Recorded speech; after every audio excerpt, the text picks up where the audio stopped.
News आहे कोकणामधून। कोकणामध्ये शिवसेना उभाठा पक्षाला धक्का बसू शकतो। कोकणामध्ये आणखी एक राजकीय भूकंप होण्याची शक्यता आहे। कणकवली नगराध्यक्ष संदेश पारकर देऊ शकतात धक्का। तर ही मोठी बातमी आता आपण बघतोय। उद्धव ठाकरे यांच्या पक्षाला कोकणामध्ये धक्का बसू शकतो। शिवसेना उभाठा पक्षाचे माजी जिल्हाध्यक्ष त्याचबरोबर कणकवलीचे नगराध्यक्ष संदेश पारकर शिवसेना शिंदे पक्षाच्या संपर्कात असल्याची माहिती समोर आली आहे। पारकर हे लवकरच शिंदे सेनेमध्ये प्रवेश करण्याची देखील शक्यता आहे। तर कोकणातून ही मोठी बातमी समोर येते। कोकणामधून हा मोठा राजकीय धक्का उद्धव ठाकरे यांच्या शिवसेनेला बसू शकतो।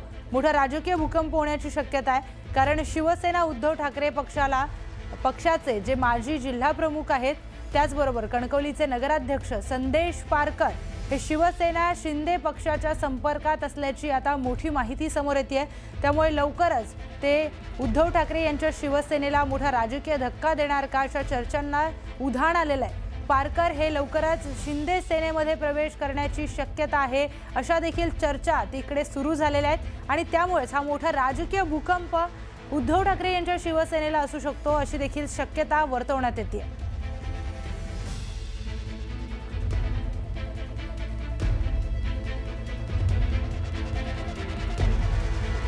तर ही मोठी बातमी आपण आता बघतोय।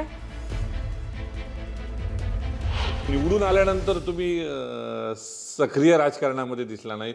संदेश पारकर हे कुठे आणि चर्चा सुरू होती की तुम्ही शिंदे गटात जाणार, नेमकी काय त्याच्यामध्ये तथ्य आहे?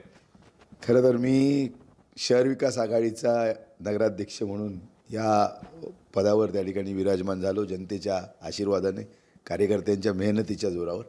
आणि जवळजवळ 4 ते 5 महिन्याचा कालावधी आता त्या ठिकाणी होऊन गेलेला आहे। 21 डिसेंबरला मी नगराध्यक्षपदी विराजमान झालो।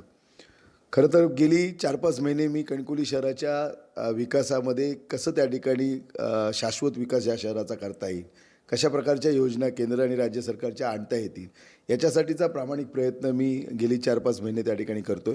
आणि आपली एक ठाम भूमिका कणकवली शहरवासियांची विकासाबद्दलची ही भूमिका त्या ठिकाणी मांडण्याचा प्रयत्न करतो। त्यामुळे मी कुठेही बाजूला गेलेलो नाही। मी आजही या सिंधुदुर्ग जिल्ह्यामध्ये एक संदेश पारकर म्हणून एक जे काय अस्तित्व आहे शहराच्या बरोबर जिल्ह्यामध्ये सुद्धा त्या ताकदीनं त्या ठिकाणी आहे। आणि तुमच्या जे काय मनामध्ये आहे म्हणजे संदेश पारकर कुठे आहेत त्याच्याबद्दलचा योग्य निर्णय योग्य वेळी मी त्या ठिकाणी घेणार आहे। परंतु सत्तेशिवाय विकास कामं होत नाही तुम्ही म्हणताय। चर्चा चालू होती तुम्ही शिंदे सेनेत जाणार, कारण शिंदे सेनेने सपोर्ट केलेला होता। विशेषतः पालकमंत्री नितेश राणेंच्या विरोधात निवडणूक लढवली होती।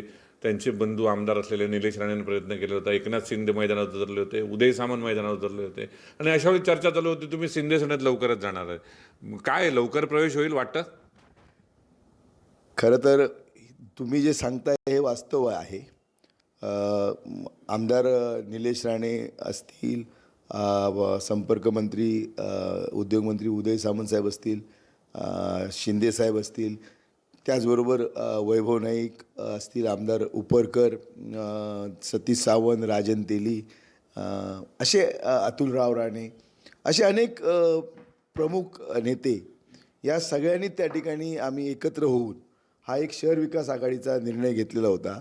आणि शहर विकास आघाडीच्या माध्यमातून या सत्ताधाऱ्यांच्या विरोधामध्ये एक सक्षम पर्याय हा उभा केलेला होता आणि त्याला जनतेनं त्या ठिकाणी कौल दिला आणि ही जबाबदारी नगराध्यक्षपदाची माझ्यावर त्या ठिकाणी आली आणि मी आज ते काम योग्य पद्धतीने करतोय। काय निर्णय घेणार आहात तुम्ही? कारण उदय सामंत तुमचे अतिशय जवळचे मानले जातात। जेव्हा तुम्ही उदय सामंतांच्या जवळचे मानले जातात, अशावेळी एकनाथ शिंदे पण तुमच्या जवळचे मानले जातात। काय निर्णय असेल, एकनाथ शिंदे की भाजप? आणि भाजपचं कमळ हाती घ्यायचं असेल तर नितेश राणेंशी तुम्हाला जुळून घ्यावं लागणार आहे। एक लक्षात घ्या, राजकारणामध्ये कोणी कोणाचा शत्रू त्या ठिकाणी नसतो। आपली ही लढाई वैचारिक असते आणि या वैचारिक लढाईचा निर्णय त्या ठिकाणी तिथली जनता त्या ठिकाणी घेत असते। आणि आता निवडणूक संपलेली आहे, निवडणुकीचे निकाल होऊन गेलेले आहेत आणि आता आपली जबाबदारी आहे या शहराचा आणि या जिल्ह्याच्या सर्वांगीण विकासाची। आणि म्हणून त्या विकासाच्या ह्याच्यामध्ये कशा पद्धतीनं या जिल्ह्याचा विकास होणार आहे याचा प्रयत्न आपण त्या ठिकाणी करणं गरजेचं आहे।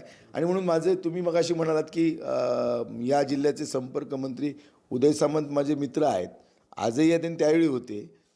निलेश राणेंनी सुद्धा फार मोठं वाटा या निवडणुकीमध्ये त्या ठिकाणी घेतलेला होता. आणि त्याचबरोबर शिवसेनेची सुद्धा मदत किंवा शिंदे सेनेची सुद्धा मदत किंवा इतर सगळ्याच पक्षांची मदत, काँग्रेस असेल, राष्ट्रवादी असेल, सगळ्याच पक्षांची मदत त्या ठिकाणी झाली. शिंदे सेनेमध्ये ते प्रवेश करणार आहेत की नाही, मात्र त्यांनी दावा केला आहे की कणकवलीचा विकास आणि नगराध्यक्ष आपण बनवल्यामुळे इथल्या विकासासाठी स्पष्ट करणार असल्याचे संकेत देत त्यांनी भविष्यातले त्यांचे लक्षवेध कसे असतील याच्यावर त्यांनी बोलणं टाळलेलं आहे. कॅमेरामॅन वेदांसह भरत केसरकर, न्यूज 18 मराठी, सिंधुदुर्ग, कणकवली.